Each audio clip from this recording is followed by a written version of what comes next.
तर नमस्कार मित्रांनो, स्वागत आहे पुन्हा एका नवीन जबरदस्त धमाकेदार व्हिडिओमध्ये. तर मित्रांनो, आज आपण बघणार आहे एकदम सिंपल पद्धतीचं स्ट्रॅटजी. त्याच्यामध्ये आपण काय करणार आहे, दोन मूव्हिंग ॲव्हरेज, अगोदरच सांगतोय, दोन मूव्हिंग ॲव्हरेजचे इंडिकेटर वापरणार आहे. फक्त इंडिकेटरच वापरणार नाही आहे, तर त्याचे काही सेटिंग आहे. आता बरेच जण सेटिंग म्हणलं तर काय करतात, लगेच काय तर छेडछाडी म्हणजे असं स्वतःचं डोकं लढवायला चालू करतात. तर सेटिंग पण मी सांगणार आहे, एकदम सिंपल सेटिंग आहे. आणि ह्याचा जो सेटअप आहे तो तर एकदम सिंपल सेटअप आहे. तुम्हाला खूप काय असं म्हणजे कॉम्प्लिकेटेड वाटणारच नाही आहे. एकदम सिंपल सेटअप, ते पण तुम्हाला सांगणार आहे. कधी एंट्री करायचं, कधी कॉल साईडला एंट्री करायचं, कधी पुट साईडला एंट्री करायचं. तुम्ही जर ऑप्शन बाईंग करत असाल तर कॉल आणि पुटमध्ये कधी एंट्री करायचं, एस एल कुठं लावायचं, किंवा त्याचं टार्गेट किती घ्यायचं, ओके, किंवा कधी ट्रेड करायचं नाही आहे, हे सगळ्या गोष्टी सांगणार आहे. त्यासाठी व्हिडिओला ना कंप्लीट पूर्ण बघा, स्किप न करता. ओके, तर या ठिकाणी तुमच्यासमोर आता दोन लाईन्स दिसतील. ओके, तर हे दोन लाईन जे आहेत ते मूव्हिंग ॲव्हरेजचे दोन वेगवेगळे सेटिंग केलेले लाईन्स आहेत. ओके, तर हे दोन लाईनमध्ये आपल्याला काय करायचं आहे, नीट सांगतोय, व्यवस्थित पण बघा. तर इथं आपण आता शेवटीच्या मार्केटच्या शेवटीलाच आहे या ठिकाणी. तर तुम्हाला ते एक छोटंसं सांगतो, अजून पुढं पण तुम्हाला उदाहरण देतो. जर या हिरव्या लाईनच्या वरती एखादं कॅन्डल क्लोज करत असेल, एखादं हिरवंच कॅन्डल सिंपल इथं तुमच्यासमोर दिसत आहे, नीट लक्ष देऊन बघा.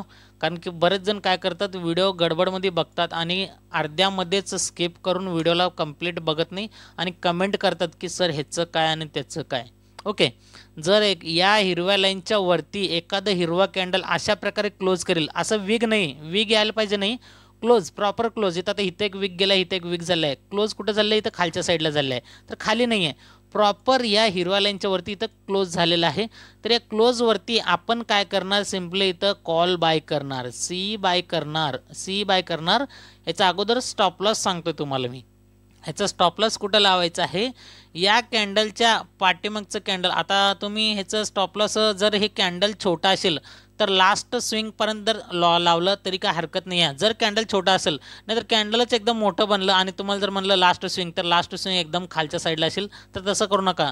जर त्याचं लास्ट स्विंग, आता या कॅन्डलचं एक्झाम्पल तुम्हाला उदाहरण देतोय. या कॅन्डलच्या इथून तुम्ही एंट्री केलाय आणि ह्याचा स्टॉप लॉस जर तुम्ही इथं लावलाय, कारण की इथं स्विंग आहे, तिन्ही छोटे छोटे कॅन्डल बनलात, तिथं तीनच्या ठिकाणी 30 पण बनवू द्या, ते काय हरकत नाही आहे. पण स्विंग जिथं असेल तिथं तुम्ही एस एल घेऊ शकता हो.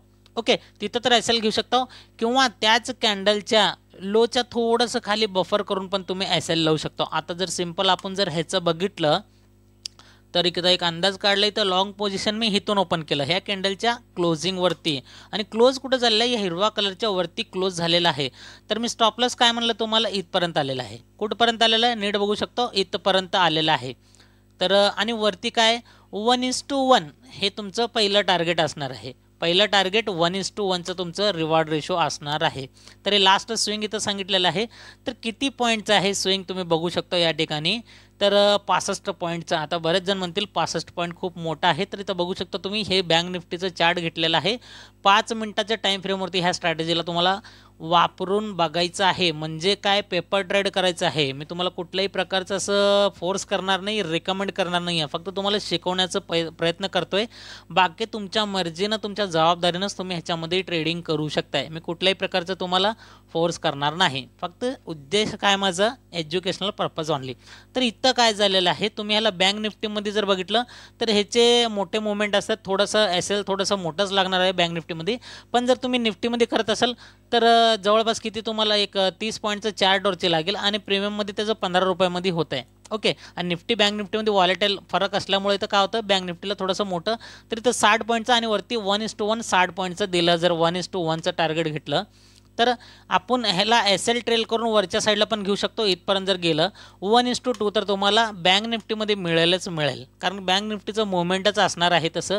कारण की इथं आपण 60 पॉईंटचं जर एस एल बघितलं तर ह्याला लेवलला जर ब्रेक केलं तर मार्केटला सोपं आहे. बँक निफ्टीच्या मार्केटला 120 पॉईंट देणं एकदम इझी आहे. बँक निफ्टीसाठी 120 पॉईंट कुठल्याही प्रकारचं हार्ड नाही अजिबात. ओके, हां, एखाद्या वेळेस तुम्ही जर निफ्टी बघितलं आणि 120 पॉईंट म्हणजे काय, चार्टवरचे, याचं जर प्रीमियम आपण बघितलं तर 60 रुपये प्रीमियम होतं आहे. आणि जर हेच आपण बघितलं ह्याच्यामध्ये कुठलं, निफ्टीमध्ये, तर निफ्टीमध्ये चार्टवरती 40 पॉईंट जरी मिळाले तर खूप मोठी गोष्ट आहे. 20 रुपयानं प्रीमियम वाढतं आहे, आणि त्याच्यामध्ये 20 रुपये प्रीमियम वाढलं तरी खूप मोठी गोष्ट आहे, कारण की त्याचं लॉट साईज जे आहे ते 50चं आहे, आणि बँक निफ्टीमध्ये फक्त 15चा लॉट साईज आहे. याच्यामध्ये तुम्ही क्वांटिटी वाढून ट्रेड करू शकताय. तुमच्या मर्जीनं ट्रेड करू शकताय. ओके, तर हे झालं तुमचं सिम्पल सांगायचं काय फॉर्म्युला. ह्या हिरव्या लाईनच्या वरती एखादं हिरवंच कॅन्डल क्लोज करायला पाहिजे, लाल नाही, हिरवा कॅन्डल क्लोज. हिरवा कॅन्डल क्लोजवरती त्याच्या कॅन्डलच्या त्या मोठ्या कॅन्डलच्या खाली जर लावलं इथं एक कॅन्डलच्या खाली तर लावा, किंवा लास्ट स्विंग जर जवळ असेल एक 50-60 पॉईंट धरून चाला तुम्ही. SL 50-60 पॉईंट धरून चाला आणि त्याच्यानंतर 1:1चं पहिलं टार्गेट. आणि जर तुम्ही SL ट्रेलिंग केलं 1:1 नंतरनं कॉस्ट टू कॉस्ट लावलं तर 1:2 किंवा कंटिन्यू मार्केट जसं जाईल तसं तुम्ही ट्रेड घेऊ शकताय. ओके, तर हे झालं एक एक्झाम्पल कॉल साईडचं. आता आपण बघूया पुट साईडचं एक एक्झाम्पल बघूया. आता पुट साईडचं काय. ओके, पुट साईडचं काय करायचं आपल्याला आता. तर पुट साईडचं बघा, ज्या वेळेस ह्या रेड कॅन्डलला क्लोज करून खाली येईल कॅन्डल, तर इथं ह्या रेड कॅन्डलला रेड लाईनला म्हणजे हे लाल कलरचं जे लाईन आहे त्याच्या खालीच एखादं लाल कलरचं कॅन्डल क्लोज करायला पाहिजे. आणि लास्ट स्विंग जे असणार आहे वरती ते असणार आहे आपलं SL जवळपास एक 60 पॉईंटचं धरा. आता ह्याला पण तुम्हाला काय करतो मी इथं सिम्पल हे लावून दाखवतो तुम्हाला, शॉर्ट पोझिशन. तर इथून आपण ट्रेड घेतलंय, तर वरती 60 पॉईंट कुठं होतं आहे, 60 पॉईंट पण होत नाही, ह्याला 55 पॉईंट होत आहे. आणि मार्केट बघा इथं इथपर्यंत जवळपास दिलेलं आहे 1:1.5. ओके, 55 पॉईंटचं तुमचं स्टॉप लॉस आणि 83 पॉईंटचं तुमचं टार्गेट कुठंपर्यंत दिलेलं आहे, सिम्पल इथपर्यंतच दिलेलं आहे. त्यानंतर कॉस्ट टू कॉस्ट मार्केट इथपर्यंत आलेलं आहे.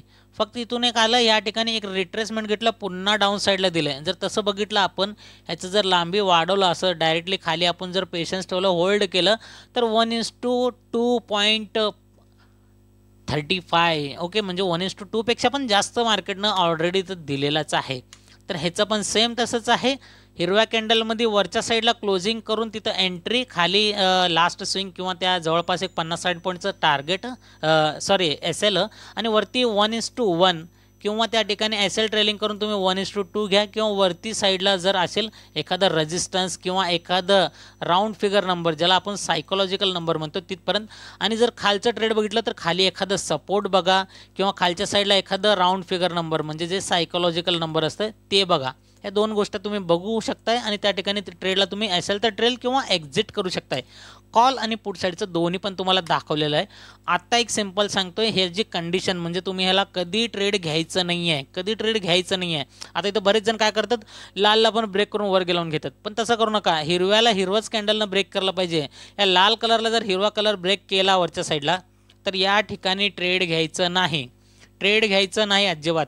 आणि इथं बरेच जण असं करतील, तर ठीक आहे सर तुम्ही म्हणलं लाल कलरला आहे ना, लाल कलरच्या लाईनला एखादं लाल कलरचं कॅन्डल क्लोज करायला पाहिजे. ओके, ते पण कंडिशन आहे का. आता इथं बरेच जण डोकं लढवतील, इथं कॅन्डल आहे लाल कलरचं कॅन्डल, लाल कलरचं कॅन्डल नाही तर क्लोज केलं आहे. बरेच जण इथं पुटमध्ये एंट्री करतील. तुम्ही फक्त हे लक्ष द्या, थोडंसं म्हणजे डोकं लावायची गोष्ट आहे. मार्केट आलंयच वरनं इथं खाली, मग इथल्या इथं असं जर ब्रेक केलं तर कसं का शक्य आहे अजून खाली जाणं. मार्केट हे कधी कसं यायला पाहिजे माहिती आहे का, या ठिकाणी डायरेक्टली अशा प्रकारे क्लोज यायला पाहिजे. म्हणजे वरून पडताना इथं ऑलरेडी वरून खाली पडलं आहे आणि ते थोडं सस्टेन केलं आणि वर गेलं आहे.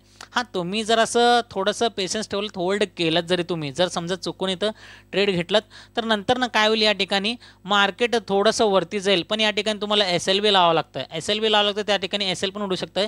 म्हणून काय करा, मार्केट ज्यावेळेस खालून वर जातं, हिरवा कलरला जर ब्रेक, हिरवा लाईनला जर ब्रेक केलं तर तेव्हाच एंट्री करा. आणि वरून ज्यावेळेस पडतंय मार्केट त्यावेळेस जेव्हा लाल कलरला ब्रेक करताय तेव्हाच एंट्री करा. नीट लक्ष देऊन बघा मी काय म्हणतोय. हिरवा कलर जर बाय साईड असेल, आता खालून वर चाललंय, दोन्ही लाईनच्या खाली आहे मार्केट, खालून वर चाललंय, मग तेव्हा हिरव्याला ब्रेक केलं तर ते समजायचं एक कन्फर्मेशन की इथं हिरव्याला ब्रेक करून हिरवा कॅन्डल बनलेला आहे म्हणून. आणि मार्केट इथं काय केलं आहे, वरूनच ऑलरेडी पण खाली आलेलंच आहे आणि ते थोडंसं सस्टेन केलं. लगेच मार्केटमध्ये बरेच जण काय करतात, साईडवेज वगैरे काय लक्षच देत नाही आहे. फक्त इथं सर इथं आलं, या लाल कलरला ब्रेक केलं तुम्ही सांगितल्यासारखं, आणि मी इथं पुटमध्ये ट्रेड घेतलो आणि मार्केट वरती गेला आणि माझं SL हिट केलं, पण नंतर मार्केट खालीच गेलं आहे. असं करूच नका ना. जर तुम्हाला पुटमध्ये एंट्री करायची असेल, मार्केट डायरेक्ट वरून खाली पडायला पाहिजे, मग ह्याला ब्रेक करून असं यायला पाहिजे इथं. ओके, तर इथं पण तुमचं ट्रेड घेणं चुकीचं आहे, कारण की मार्केट काय झालं आहे, इथल्या इथं सस्टेन करतच आलेलं आहे. डायरेक्टली असं वरनं पडायला पाहिजे. जसं की आपण जर एक्झाम्पल बघितलं इथं, एकदम सिंपल एक्झाम्पल बघा तुम्ही. आता इथं बघा मार्केट काय केलं आहे, इथून वरनं डायरेक्टली एवढं वरनं खाली असं पडत आलेलं आहे. ओके, खाली पडत आलेलं आहे. आणि या ठिकाणी तुम्ही जर इथं लक्ष दिलं नीट, तर थोडंसं याला मोठं करतो चार्ट मी. आता इथं बघा मार्केटवरून खाली पडत आलं आणि या लेवलला जर आपण इथं एंट्री केला, कुठल्या लेवलला, तर या लेवलला आपण जर एंट्री केलं तर लालला ब्रेक केलं तर इथून एंट्री केल्यावर आपला स्टॉप लॉस कुठं इथपर्यंत लागणार आणि टार्गेट इथपर्यंत दिलेलं आहे. म्हणजे जवळपास काय आहे तुम्ही नीट बघू शकता 1:1 पेक्षा पण थोडंसं पुढे दिलेलं आहे ऑलरेडी. आणि जर वरूनच मार्केट पडताना घ्यायचं असेल तर इथं बघा मार्केट जसं वरून इथं खाली पडलेलं आहे तर या ठिकाणी या लालच्या खाली इथं म्हणा बऱ्याच ठिकाणी आहे, पण मार्केट वरनं खाली पडायला पाहिजे. ह्या लाईनच्या हे दोन्ही लाईनच्या वरून ज्यावेळेस मार्केट खाली पडतं ना त्यावेळेस लाल कलरच्या लाईनच्या खाली जर एखादं लाल कलर क्लोज करत असेल तर पुटमध्ये एंट्री म्हणजे त्या ठिकाणी म्हणजे परफेक्ट मिळू शकते. आणि जर कॉल साईडला ट्रेड करायचं असेल, कॉल साईडला आपल्याला जर बघायचं असेल प्लॅन करायचं असेल, मार्केट काय केलं पाहिजे ह्या दोन्ही लाईनच्या खाली असलं पाहिजे कॅन्डल. मग त्यानंतर वरच्या साईडला गेलं तर इथं हिरवं बनलं तर त्या ठिकाणी आपण कॉल साईडला ट्रेड घेऊ शकतो. असं नाही की मार्केट ह्या लाईनला चिटकूनच चाललं आहे आणि जर खाली गेलं तर आपण पुटमध्ये एंट्री आणि जरा वर गेलं तर कॉलमध्ये एंट्री. ह्याला ज्यावेळेस चिटकून राहते ना मार्केट ह्या ठिकाणी ट्रेडला अवॉइड करा. सीधा ट्रेडला अवॉइड. साईडवेज समजा बघा इथं बरेचसे कॅन्डल इथं तुम्हाला कॉलचं ट्रेड पण देतील आणि पुटचं पण ट्रेड देतील. कॅन्डल चिटकून याला राहिलेत ह्या लाईनला तर अशा ठिकाणी ट्रेड घेऊच नका. ह्या कॅन्डलच्या वरती खुल्ला असं मैदानातून यायला पाहिजे, असं मैदानातून यायला पाहिजे. लाल कलरला क्रॉस करून खाली गेलं तर पुटमध्ये एंट्री आणि खालनं एकदम मैदानातून खुल्या मोकळावर आलं आणि वरती हिरव्याला क्रॉस करून वरती गेलं तर आपण इथं कॉलमध्ये एंट्री करू शकताय. आणि अजून एक कंडिशन म्हणजे काय ते एकदम महत्त्वाचं कंडिशन आहे या ठिकाणी तुम्ही बघू शकता. आता हे 60 पॉईंटचं आहे इथं. ओके 60 पॉईंटचं इथं काय आपलं SL लागलेलं आहे. जर समजा आता हे कॅन्डल जर तुम्हाला म्हणलं हे हिरवा कॅन्डल बघू शकता तुम्ही, हिरवा कॅन्डल किती आहे जवळपास 43 पॉईंटचं कॅन्डल आहे म्हणून त्याच्या पाठीमागचं थोडंसं आपण लास्ट स्विंग धरलेलं आहे तर 60-65 पॉईंट काय हरकत नाही आहे. पण जर हे मेनच कॅन्डल जे आपलं हिरवं कॅन्डल ह्याला ब्रेक केलेलं किंवा एखादं लाल कॅन्डल त्याला ब्रेक केलं, हे दोन्ही जे एंट्री कॅन्डल आहेत ते जर खूपच मोठे बनले 100 पॉईंटचे किंवा 120 पॉईंटचे जर बनले आणि त्याच्यामध्ये जर तुम्ही ट्रेड घेतलात बी, आता इथं एक्झाम्पल सोप्पं सांगतो तुम्हाला मी, हे जे हिरवा कलरचं कॅन्डल आहे ते फक्त आहे 43 पॉईंटचं कॅन्डल आहे म्हणून आपण थोडंसं 50-60चं धरून लास्ट स्विंगला SL घेतलं. जर हेच कॅन्डल जर या ठिकाणी जर 100 पॉईंटचं राहिलं असलं तर काय केलं असतं, ह्याच्यापेक्षा डबल इथं राहिलं असतं. 43 कुठं 100 कुठं, कॅन्डलच एंट्री कॅन्डल जर 100 पॉईंट असला असता तर आपला SL अजून जरा महागं लावायचं म्हटलं तर किती मोठा SL गेला असतं.